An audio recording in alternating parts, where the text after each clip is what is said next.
capítulo 2, versos del 2 al 16. Y lo voy a leer en el nombre del Padre, del Hijo y del Espíritu Santo. Y dice así en la Reina Valera del 60. Por tanto, amados míos, como siempre habéis obedecido, no solamente cuando estoy presente, sino mucho más ahora que estoy ausente. Ocupaos en vuestra salvación con temor y temblor. Porque Dios es el que en vosotros produce así el querer como el hacer, por su buena voluntad. Oigan esto bien, hacer todo sin murmuraciones ni discusiones, para que seáis irreprochables y sencillos, hijos de Dios sin mancha en medio de una generación maligna y perversa, en medio de la cual resplandecéis como lumbreras en el mundo, asidos de la palabra de vida, para que en el día de Cristo yo pueda gloriarme de que no he corrido en vano, ni en vano he trabajado. Que el Señor añada bendición a esta hermosa porción bíblica. ¿Cómo titulé esta porción? A los muchachos allá detrás les voy a pedir que me atiendan. Yo soy una pastora majadera, ¿sabes? Y cuando Dios me manda a hablar, yo quiero que todo el mundo escuche. Yo no hablo por mí. Yo traigo la palabra que Dios manda. Hay este título, es 4 imperativos de la vida cristiana. ¿Qué son imperativos? Mandatos, órdenes, reglas.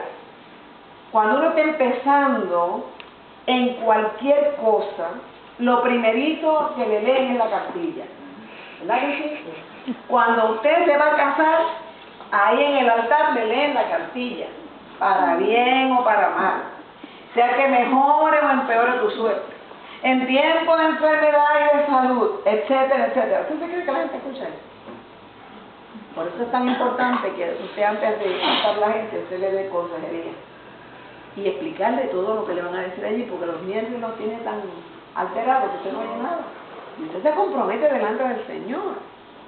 Y el gran problema es que si usted no escuchó bien y no recibe una buena consejería y ni está claro en lo que está prometiendo, tan pronto se atora, usted sabe qué, usted sale cogiendo. La mujer se le enferma y se va por eso no era el plan. Se fueron a la bancarrota, ese tampoco era el plan. Porque que entendemos al revés, siempre que las cosas vayan bien, yo voy a estar ahí. Si no te enfermas, yo voy a estar ahí. Ustedes no me conocen, pero yo voy a compartir parte de mi propia vida para que ustedes entiendan por qué digo algunas cosas. El papá de mi hijo y yo nos divorciamos cuando él tenía 13 años, 12 años. Teníamos 13 años de casados. Y yo me entero con los años que él le compartió a alguien que él no podía seguir conmigo porque yo padecía de una migraña brutal, que a veces estuve hasta 11 días en un hospital. Una migraña que se te dicen, yo padezco de migraña, si has estado bajo morfina y no se te quita. Ese tipo de dolor. Que no se sabía que era una condición relacionada con epilepsia. Después que descubren que tiene que ver con la epilepsia y me empiezan a atender con medicamentos para epilepsia, pues empiezo a sentir mejoría. Pero miren ustedes, a él se le olvidó que ella decía en tiempo de enfermedad y de salud. Así que si fue por la enfermedad, pues él violentó los votos. Estos primeros creyentes, el apóstol Pablo quería evitar eso. Y por eso empieza explicándoles, miren, hay 4 cosas que ustedes tienen que cuidar. Pero eso viene a explicárselo después que él establece cuál fue el sacrificio que Jesús hizo.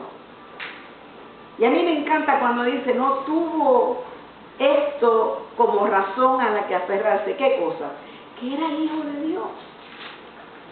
Y cuando tiene que venir a morir por ti, por mí, a él no le importó eso, no se agarró. Aferrarse viene de asirse como si fuera el hierro. ¿Usted quiere ver algo bien duro? Toque un hierro. Pues él no tuvo esta noción de que yo soy el Hijo de Dios, ahí me llamaban a morir por estos choros que echan al Padre, no, yo no. Mándate a otro. Y él dijo, no, a mí no me importa. Él no tuvo esto como cosa a que aferrarse. A mí me preocupan mucho las predicaciones de prosperidad. Usted me perdona si usted es de lo que piensa que como que descoplan. No, yo creo que si Jesús se humilló a lo sumo, lo menos que yo puedo hacer es lo mismo. Esta persona que ustedes ven aquí, fui propagandista médico en Puerto Rico. Y un propagandista médico en Puerto Rico de una compañía que sea internacional no gana mucho. Pero si la compañía es doméstica, usted gana muy bien. Y yo era de una compañía doméstica. ¿Qué quiere decir? ¿Cuál es la diferencia? Que la compañía internacional tiene oficinas locales en Puerto Rico. Pero las compañías domésticas no tienen oficinas, por lo tanto sus salarios son como los de los americanos. Y usted sabe que por más que no digamos, el salario acá siempre va a ser mejor. Compare un maestro aquí con un maestro allá. Compare un médico aquí con un médico allá. Compare un policía aquí con un policía. Es más, compare los que recogen la basura aquí con los que recogen la basura allá. Pues compare un propagandista aquí con un propagandista allá. Pues yo me ganaba el dinero que se gana un propagandista aquí. Y en un momento dado el Señor me habló a mi corazón y me dijo, déjalo todo por mí. Lo primero que me dijo, te estás volviendo loca. Mi propio pastor me dijo en un momento dado, piénsalo, porque si te vas a las misiones, ahí tú no tienes nada. Y yo le digo, pero ¿cómo es posible que tú me digas eso a mí? Si el Señor dejó su trono de gloria por mí, ¿cómo yo voy a decirle al Señor? No, perdóname, déjame hacer unas cosas. No. Y entonces cuando yo le dije al Señor que sí, me dijo más. Porque el que no está dispuesto a dejarlo todo por mí, no es digno de mí. Amén. Aleluya. ¿Tú quieres ser digno del Señor? Tienes que entender lo que te manda a hacer. Y no siempre lo que el Señor te manda a hacer suena bien a los ojos del mundo. Predicando en una iglesia nuestra grande en Puerto Rico, antes de entrar a subir al podio a hablar, se me acerca una persona que me quiere mucho y me decía, ay Laurita, yo creo que tú te estás volviendo loca. Y yo le dije, te voy a contestar desde loca. Y le dije, mire hermano, que tenga cuidado cuando usted le dice a mí eso, porque la palabra dice que el evangelio es locura para los que se pierden. El evangelio es locura para los que se pierden, porque nadie en sus cabales suelta un sueldazo. En aquella época del 85 al 90, de $50,000, con carro nuevo, viajes todo el tiempo, restaurante de 5 estrellas para irse a un lugar como Jamaica. Si usted ha ido a Jamaica, a Montego Bay o a Ocho Ríos, usted no ha ido a Jamaica. Usted tiene que ir a Kingston, a St. Andrew, a los lugares donde está la gente necesitada. Y lo más parecido a Jamaica es Haití. Y después que me mandó a Jamaica, y me llevó a Puerto Rico a pastorear, cuando todo estaba muy bien, la iglesia se había hecho una serie de edificaciones, habíamos hecho parking, le hicimos unos baños, porque la iglesita yo la cogí con un solo bañito. Y a mí me daba vergüenza que varones y hembras tenían que ir al mismo baño. Y me acuerdo que hicimos unos baños tan preciosos, que yo en vez de llevar a la gente a la oficina, lo llevaba a los baños. Yo creo que los baños olorosos, los varones con urinario, oiga, una cosa tremenda. Y habíamos hecho techo acústico y habíamos puesto aire acondicionado. Y cuando todo estaba tan lindo, el Señor me llamó una noche y me dice, el tiempo en Cartago se acabó. ¡Wow! Y ahora cómo así. Yo creía que me iba a mandar para Nueva York.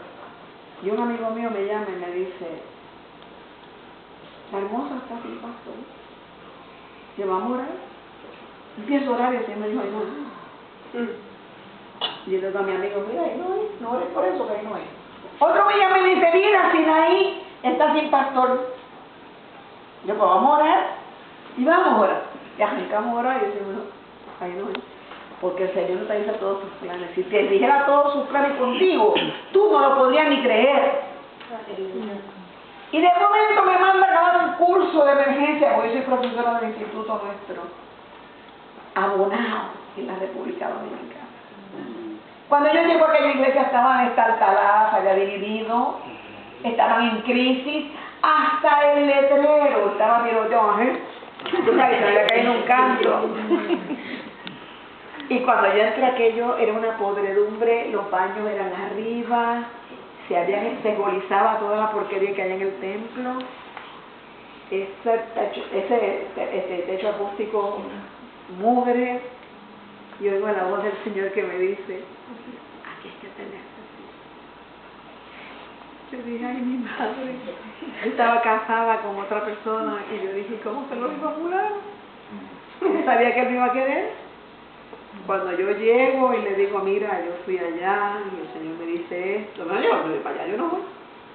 Llamé a mi pastor general y le digo, ay, pastor, el Señor me manda para Bonao. No le dije que mi marido no quería ir, le dije, yo tengo que pedirle unas señales al Señor. Y miren la señal que le pongo al Señor. Le dije, Señor, que sea Él. Como era lo más imposible, era lo imposible, permite que Él me pida que vayamos a la República. Y en eso viene la Georgia, ¿se acuerdan? La tormenta Georgia. Se rompieron las compuertas de San Juan de la Maguana y quedaron hundidos un montón de gente de una sola aldea. Él me dice, ¿por qué tú y yo no nos vamos para la República? Yo dije, yes. Este es el momento. Estuve 5 años sirviendo en la República Dominicana. Miren de dónde vengo. Una propagandista médico con maestría en educación en salud de la Escuela de Medicina, una maestría en administración de supervisión escolar, habiendo sido principal, supervisora general, etcétera, etcétera, y ahora vengo a servir. Y no hay mayor satisfacción que no te las da ni el dinero, ni las posiciones, ni las pertenencias. No hay mayor satisfacción que sentir que tú le estás sirviendo al Señor. Porque cada hermanito con su mugre, óyeme, yo veía al Señor. Cada necesidad particular era servirle, no a los hombres, sino al Señor. Y no lo hacía para que digan que yo soy buena, porque el único bueno es Él. Lo hacía porque entendía que uno de los imperativos del Señor era servir. Y una de las particularidades de esta expresión del apóstol Pablo a los filipenses nos llama la atención en esta epístola, que la preocupación mayor del apóstol Pablo era el bienestar espiritual. Él no estaba pensando en tener posesiones, él no estaba pensando en edificaciones, él estaba pensando en el bienestar espiritual de la gente. Porque cuando usted espiritualmente está bien, puede venir la bancarrota, puede venir el cáncer, porque puede venir, mientras estemos en este mundo, el mismo Señor dijo, en el mundo tendréis aflicción, pero no temáis, porque yo he vencido al mundo. Cuando espiritualmente tú estás sano y estás saludable, venga lo que venga, tú tienes la fuerza espiritual para enfrentarte a ella y reconocer que yo sé que mi Redentor vive. Amén. Y que del polvo me levantará, indistintamente de cómo esté la crisis. Eso es lo que quería el apóstol Pablo en el inicio, trabajar no solamente con los filipenses, sino también con los colosenses, y también con los corintios, y también con los de Roma. El principal objetivo del apóstol Pablo en sus enseñanzas y en su prédica era desarrollar una salud espiritual en sus feligreses. Y el principal objetivo del pastor en esta congregación es exactamente el mismo: desarrollar en cada uno de ustedes esa salud espiritual, esa disciplina espiritual. Veníamos hablando de eso en el camino. Y yo le decía que suelo decirle a los hermanos que yo no sé cómo Dios le habla a usted, pero yo sé cómo me habla a mí. Y el mismo Señor dijo: mis ovejas Y es triste y es doloroso cuando nosotros tenemos congregaciones o individuos que porque una voz que no era la de Dios y parecía la de Dios, porque el diablo imita todo, nosotros creemos que eso vino de parte de Dios y después viene el lloro y el crujir de dientes. Cuando caemos en el engaño de alguien que haciéndose pasar por la voz de Dios nos lleva a la ruina espiritual. Por lo tanto, cada uno de los miembros de esta congregación tiene que empezar a buscar el desarrollo de su vida espiritual. ¿Cómo se hace? Hay unas disciplinas espirituales. Usted no se puede tirar a la calle sin encomendarse al Señor. Puerto Rico está en una crisis moral y espiritual como nunca antes. Yo voy a cumplir 73 años y yo no recuerdo haber visto a mi país en una crisis más grande que esta. No lo recuerdo. Jamás había visto que en una semana se me maten 17, fin de semana, 18 personas. No hay un mes que pase sin masacres. Y es la porción del mundo que más iglesias tiene, por milla cuadrada. ¿Cuál es la explicación? Que nos hemos encerrado en nosotros y hemos olvidado de educar a los nuestros. Porque yo puedo ser una gran predicadora, yo puedo ser una gran mujer de Dios, pero si me quedo con esto exclusivamente para mí y los que van subiendo no desarrollan esas disciplinas espirituales, oiga, me va a tener el problema que el apóstol Pablo estaba viendo en esos feligreses, que no se habían desarrollado espiritualmente. Yo tengo 3 hijos, todo el mundo conoce a Charlie, pero son 3. El menor es el traductor oficial de Kenneth Copeland, que me da mucho dolor, pero es la realidad. Y yo sé que es un gran hombre de Dios, quizás con unos enfoques distintos a los míos, porque yo no creo que Dios me trajo aquí para ser millonario. Dios me trajo a este mundo para servir. Son 2 cosas distintas, 2 enfoques totalmente diferentes. Pero es un gran hombre de Dios, mi hijo. 25 años en el Air Force. Tengo el del medio, que es profesor de guitarra, pero también es ministro de música. Y ese lo oyen menos, porque ese se quedó en Puerto Rico. Y es profesor en la Universidad de Ponce. Pero quiero detenerme un poco para que ustedes vean un poco de esta historia también. Pastor, cuando me manda acá, me dice, me hace señas, yo me callo. Pues mi hijo del medio se graduó con el primer honor de guitarra clásica del Conservatorio de Puerto Rico en mayo de 1985.